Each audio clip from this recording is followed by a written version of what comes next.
Bienvenue sur Balti Channel et à Las Vegas. Aujourd'hui, dans les Jeux Insolites de Balti, je vais vous parler des tournois de Blackjack. Et j'entends déjà vos réactions. Quoi? Mais comment? Le Blackjack, c'est pas insolite du tout, c'est archi connu, même en France. Et puis ça se joue pas à la maison, mais dans les casinos. Et pour de l'argent en plus, non, là, vraiment, Balti, tu pars en cacahuète. Je préfère même pas regarder, je me tire. Allez, rideau. Mais non, revenez. Primo, le blackjack peut se jouer n'importe où, il suffit d'un paquet de cartes.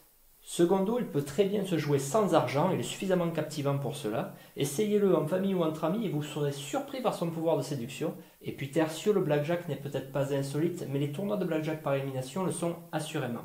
C'est un concept récent et peu répandu, mais qui peut pourtant donner encore plus de piquant et d'intérêt à une partie amicale, puisque l'on ne joue pas contre la banque, mais bel et bien les uns contre les autres. Mais avant d'aller plus loin, je vous conseillerais, si ce n'est pas déjà fait, de vous familiariser avec les règles du blackjack classique.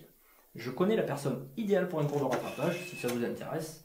Laissez-moi juste le temps de lui passer un coup de fil. Balti Channel, j'écoute. Oui, coucou, c'est toi du futur. Me disais bien que cette voix m'était familière. Que puis-je pour toi? C'était juste pour te prévenir que j'allais t'envoyer des gens qui veulent apprendre le blackjack. Ça alors, je suis justement en train de... ouais, tu le sais déjà, t'es dans le futur. Et pendant que j'y suis, n'oublie pas de mettre un lien vers ma vidéo sur les tournois de blackjack par élimination. Sérieux, ça existe? Mais comment tu... Ah, si tu veux en savoir plus, faudra regarder ma vidéo, mon coco. Ah, non mais... Une vue, c'est une vue, mince. Le concept de tournoi au blackjack existe depuis longtemps. On raconte même qu'au XVIIIe siècle, Wickens en organisait pour sa maîtresse, la comtesse du Barry, particulièrement éprise du jeu du 21. Mais les tournois de blackjack ont toujours été soit trop basiques quand ils se contentaient de suivre les règles classiques et de simplement couronner le joueur qui arrivait avec le plus de jetons à la fin du temps imparti, soit trop fantaisistes comme les World Series of Blackjack lancés en 2004 pour profiter du succès foudroyant des émissions de poker. Alors cette forme de tournoi aurait tout aussi bien pu s'appeler la fête du slip. Les joueurs possédaient notamment un jeton magique et sponsorisé par Burger King qui leur permettait de changer une carte. Monsieur, c'est à vous de parler.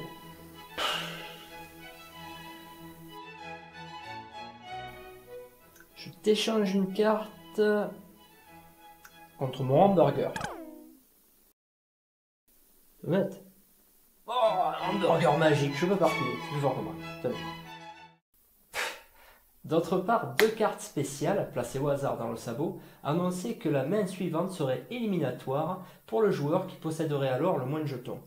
En soi, l'idée de main éliminatoire était excellente, mais deux cartes parmi 300, et qui plus est, pouvoir apparaître coup sur coup, ou ne pas apparaître du tout, l'impact fut dérisoire. Le vrai dépoussiérage en règle, réussi, intelligent, c'est justement un ancien champion du monde de poker qu'on le doit, Ross Hamilton. En 2006, il crée le Elimination Blackjack, une forme de tournoi enfin digne d'intérêt. Et pour la populariser, rien de mieux qu'un show télévisé et des stars du poker, bien plus connues du grand public que celles du blackjack. Le Ultimate Blackjack Tour accueillera ainsi Phil Hellmuth, Johnny Chan ou encore Antonio Esfandiari.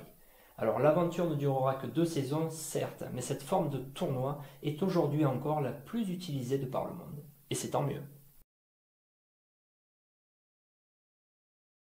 Je vous ai listé ici quelques règles techniques habituelles dans les tournois de blackjack par élimination, mais attardons-nous plutôt sur celles qui font vraiment sa singularité.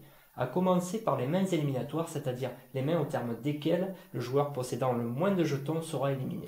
Ce sont toujours la 8e, la 16e et la 25e main pour une partie qui se termine en général à la 30e. Le fait qu'elle soit connue d'avance et régulière permet d'échafauder des tactiques et des stratégies, ce qui n'est bien sûr pas le cas si elles arrivent complètement par surprise. Notez d'ailleurs qu'on dispose d'un peu plus de temps pour se décider lors de ces mains particulières, 45 secondes au lieu de 25 habituellement. Ensuite, la mise d'un joueur doit être comprise entre un minimum et un maximum, généralement 10 fois supérieur. Évidemment, cette fourchette de mise va évoluer au cours de la partie, parfois toutes les 4 ou 5 mains, parfois seulement au moment des mains éliminatoires. Enfin, on accorde parfois un pari secret aux joueurs, leur permettant, une fois et une seule au cours du tournoi, de masquer leur mise à leur adversaire et ce jusqu'à la fin du coup. Alors, à dire vrai, je ne suis pas très fan de cette règle, que je trouve un peu fantaisiste également, mais au moins elle ne change pas la donne comme pouvait le faire le jeton magique. Voilà, je vous propose maintenant un petit exemple en image d'une main éliminatoire. Voici les 5 concurrents encore en lice qui s'apprêtent à jouer la 16e main éliminatoire d'un tournoi. À ce moment précis, c'est Brian qui est en dernière position avec 15 000 jetons. Mais rien n'est joué. Avec des mises pouvant désormais grimper jusqu'à 20 000, Jason et Dallas sont tout autant sur la sellette. Le bouton du dealer se trouvant devant Marcus, c'est d'ailleurs Dallas qui aura l'énorme handicap de miser le premier.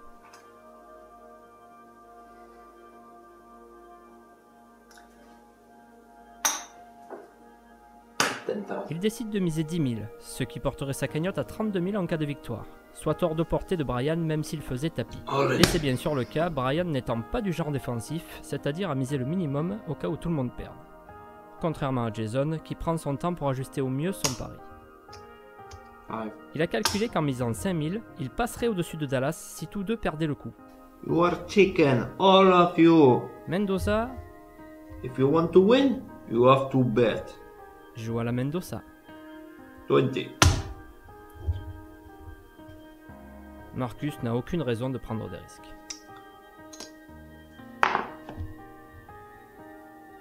Et maintenant que tout le monde a misé, le croupier distribue les cartes.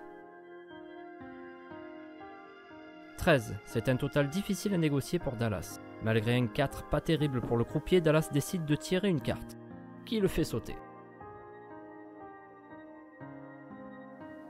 Brian s'enivre d'autant plus de son vin servi.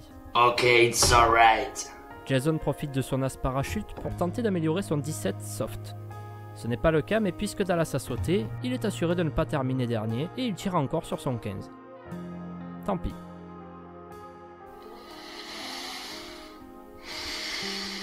Mendoza n'aime pas jouer les 12. Mais Mendoza ne serait pas Mendoza s'il devenait frileux. No problem. Ok, take it. Et toujours pas de risque inutile pour Marcus. Récapitulons, Dallas et Mendoza ont sauté et d'ores et déjà perdu leur mise. Brian semble donc avoir sauvé sa peau, à moins que le dealer nous sorte un 21 de derrière les fagots. Et non, ce sera un 18.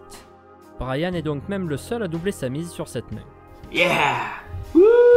Ce qui lui vaut une belle remontée au classement. Mais l'information primordiale, c'est surtout la dernière place de Dallas, qui signifie son élimination du tournoi.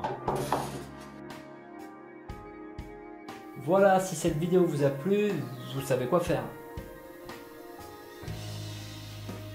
Alors, un indice, il y a plusieurs bonnes réponses. Allez, à plus!